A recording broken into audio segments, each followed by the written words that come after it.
In Hollywood, silence was survival. For decades, black actresses were told to smile, accept the maid roles, and be grateful for crumbs. But Cicely Tyson refused. She would rather starve than let herself or her people be demeaned on screen. And because of that refusal, her career almost never happened. Casting directors called her too dark. Studios claimed she wasn't marketable. Her choice to wear her hair natural was branded as radical. Where when I wore it, people looked at me and said, why don't you go home and comb your hair or do something else? Even my mother went through a whole thing about that. I mean, Even within the black community, she faced criticism for the roles she did take.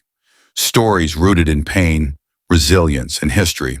Script, and they asked me to read the role of the school teacher, which I did. So they began to talk to each other about giving me the role, and I said, I don't want the role of school teacher.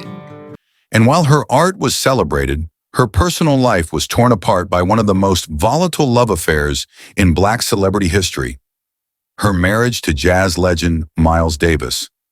Cicely Tyson was admired. She was feared. She was controversial. And yet she stood tall, becoming not just an actress, but a cultural warrior who changed Hollywood forever. So how did a girl from Harlem, raised in poverty, become a legend who carried the weight of an entire people on her shoulders? And what did it cost her to hold her ground? Cicely Tyson was born in Harlem in 1924, the daughter of West Indian immigrants. Her mother scrubbed floors as a domestic servant. Her father worked odd jobs, struggling to keep food on the table. Life was harsh. Tyson grew up in poverty, often wearing secondhand clothes and knowing that every coin mattered. Yet even in those conditions, something about her stood out. She had striking beauty, regal cheekbones, a piercing gaze, and a quiet dignity that people noticed. But for a black girl in 1930s America, beauty was not a ticket out. Survival was, and survival meant sacrifice. Cicely wanted more, but the road ahead was full of walls. In her 20s, Cicely was discovered as a model. Her photographs appeared in magazines, and soon she tried her hand at acting. But the entertainment industry in the 1950s had little room for a woman like her. She was told she was too dark-skinned to be a leading lady. Casting directors wanted lighter women who could pass, or they wanted maids, prostitutes, and comic relief roles for darker actresses. Cicely Tyson said no, and that choice came with consequences. She went years without work, struggling to pay bills, living with rejection after rejection. Other actresses took the easy roles and rose quickly. Cicely was sidelined, but she had a vision. If she was going to be on screen, she was going to be a reflection of dignity, no matter how long it took. Her patience paid off. In 1963, Tyson landed a role on East Side, West Side, becoming the first black woman to star in a drama series on network TV. She wore her hair natural, a bold political statement at a time when America saw natural black hair as threatening. TV executives panicked, viewers complained, but Tyson stood firm. She was showing black women as they truly were. Then came the role that would define her career, Rebecca Morgan in Sounder, 1972. She played a poor black sharecropper's wife during the Depression. The film was raw, painful, and deeply human. Tyson's performance earned her an Academy Award nomination. For the first time, Hollywood saw a black woman not as a stereotype, but as a fully realized human being. But here's the twist. Some people in her own community criticized her. They argued she was glorifying black suffering, that movies like Sounder and later the autobiography of Miss Jane Pittman showed too much pain. Cicely disagreed. She believed these roles weren't about suffering, they were about resilience, about the strength of black women who survived what America tried to break. That conviction made her both admired and controversial. By the mid-1970s, Tyson was Hollywood's face of dignity. But with every award came another round of criticism. Some black critics argued that her refusal to play glamorous or lighthearted roles kept black women trapped in narratives of struggle. Why not show black women in joy?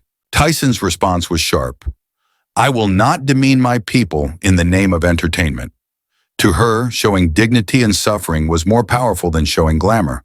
And for that, she became both a cultural icon and a lightning rod.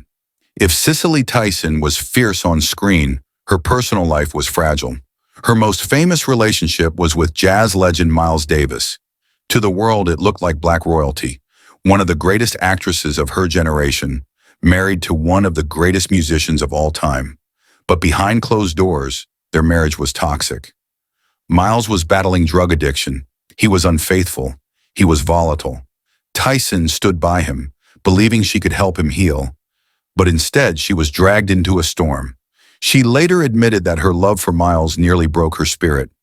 Their relationship was marked by heartbreak, betrayal, and deep emotional scars.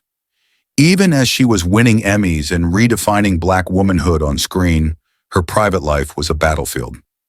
As Tyson grew older, another challenge appeared. Hollywood's obsession with youth. Roles for older women were scarce. Roles for older black women were nearly non-existent. But once again, Tyson refused to bow. She took mature roles that demanded respect. She played mothers, grandmothers, matriarchs, women who carried generations of wisdom and pain. Instead of fading, she became a beacon for longevity in Hollywood, showing that a black woman could remain relevant, respected, and regal well into her 80s and 90s.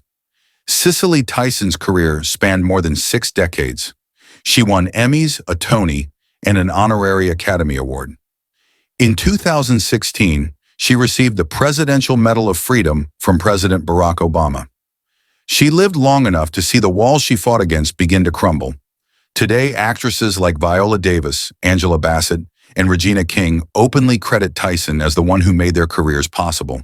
But Tyson's legacy is not just in awards. It's in her refusal to compromise. Her career is a lesson in saying no. No to stereotypes, no to demeaning roles, no to the easy road.